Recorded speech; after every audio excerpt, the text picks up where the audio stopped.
আজকে আসছি পাশের বাসার ভাবির বাসায় আড্ডা দিতে। শুধু আমি না, সব ভাবিরা একসঙ্গে হব।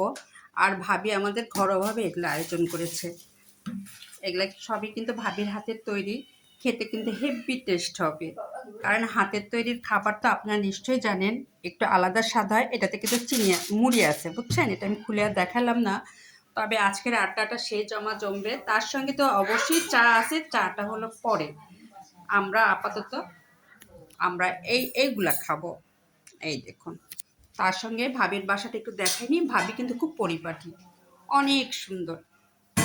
আমি আসছি একটু আগে আগে, আমি আসরের পর পরই চলে আসছি।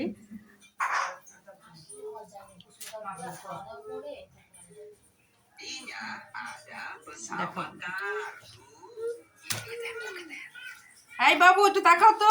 ওরে আমার সোনা ময়না, মাশাল্লাহ। হ্যাঁ, মাশাল্লাহ। এই যে ভাবি খুব পরিপাটি, তাই একটু দেখাতে ইচ্ছে হলো আপনাদের যে অনেক গুছানো। এই দেখুন, আমরা সবাই আড্ডা দিব এই জায়গায়। এখনো সবাই আসি নাই, প্রস্তুতি চলছে। আমরা 2-3-4 ভাবি আমরা চলে আসছে আগে আগে। আর এই আড্ডাটা আমাদের শুরু হবে এগুলা দিয়ে, আর শেষ হবে চা দিয়ে। এই দেখুন,